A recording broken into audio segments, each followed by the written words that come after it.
CHAPTER VI. Of the Adventures of Ferdinand Count Fathom, by Tobias Smollett. This recording is in the public domain. It was in these parties that he attracted the notice and friendship of his patron's daughter, a girl by 2 years older than himself, who was not insensible to his qualifications, and looked upon him with the most favourable eyes of prepossession. Whether or not he at this period of his life began to project plans for availing himself of her susceptibility is uncertain, but without all doubt he cultivated her esteem with as obsequious and submissive attention as if he had already formed the design which, in his advanced age, he attempted to put in execution. Divers circumstances conspired to promote him in the favour of this young lady. The greenness of his ears secured him from any appearance of fallacious aim, so that he was indulged in frequent opportunities of conversing with his young mistress, whose parents encouraged this communication, by which they hoped she would improve in speaking the language of her father. Such connections naturally produce intimacy and friendship.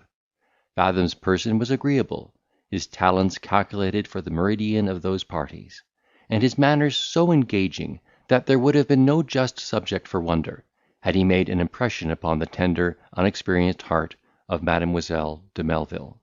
whose beauty was not so attractive as to extinguish his hope, in raising up a number of formidable rivals. Though her expectations of fortune were such as commonly lend additional lustre to personal merit. All these considerations were so many steps towards the success of Ferdinand's pretensions, and though he cannot be supposed to have perceived them at first, he in the sequel seemed perfectly well apprised of his advantages, and used them to the full extent of his faculties. Observing that she delighted in music, he betook himself to the study of that art, and, by dint of application and a tolerable ear, he learned of himself to accompany her with a German flute, while she sung and played upon the harpsichord. The Count, seeing his inclination, and the progress he had made, resolved that his capacity should not be lost for want of cultivation, and accordingly provided him with a master, by whom he was instructed in the principles of the art, and soon became a proficient in playing upon the violin. In the practice of these improvements and avocations, and in attendance upon his young master, whom he took care never to disoblige or neglect, he attained to the age of 16, without feeling the least abatement in the friendship and generosity of those upon whom he depended, but, on the contrary, received every day fresh marks of their bounty and regard. He had before this time been smit with the ambition of making a conquest of the young lady's heart,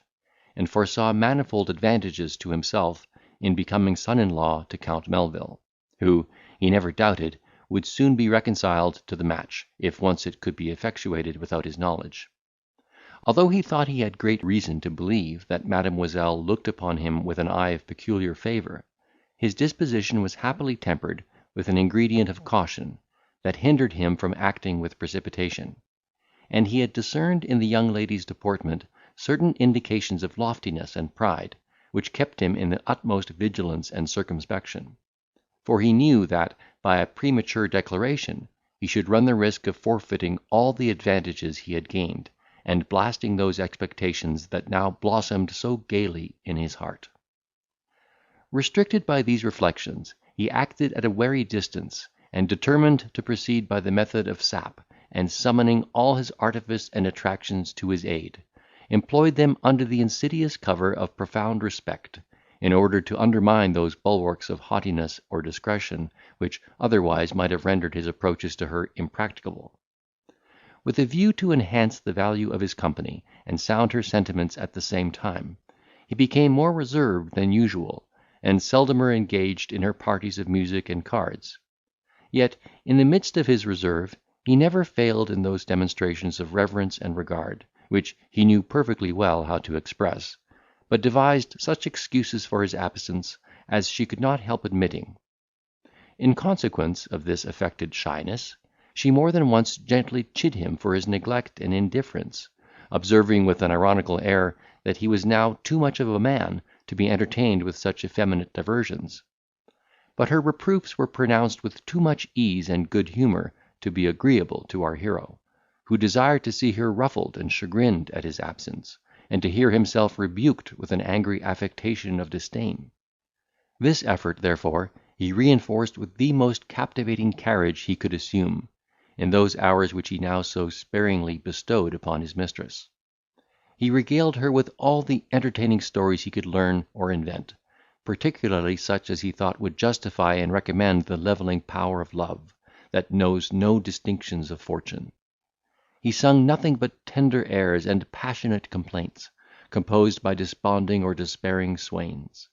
and, to render his performances of this kind the more pathetic, interlarded them with some seasonable sighs, while the tears, which he had ever at command, stood collected in either eye.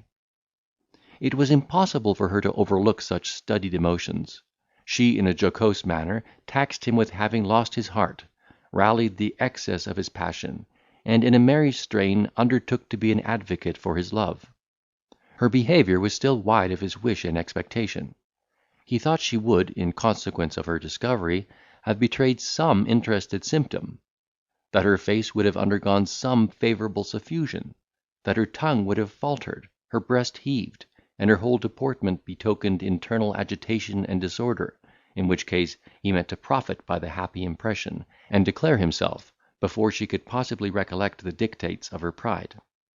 Baffled, however, in his endeavours, by the serenity of the young lady, which he still deemed equivocal, he had recourse to another experiment, by which he believed he should make a discovery of her sentiments beyond all possibility of doubt. One day, while he accompanied Mademoiselle in her exercise of music, he pretended all of a sudden to be taken ill, and counterfeited a swoon in her apartment.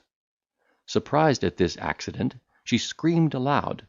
but, far from running to his assistance, with the transports and distraction of a lover, she ordered her maid, who was present, to support his head, and went in person to call for more help. He was accordingly removed to his own chamber, where, willing to be still more certified of her inclinations, he prolonged the farce, and lay groaning under the pretence of a severe fever.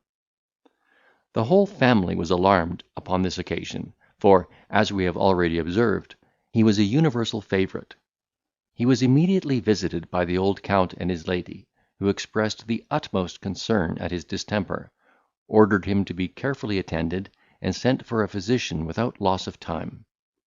The young gentleman would scarce stir from his bedside, where he ministered unto him with all the demonstrations of brotherly affection;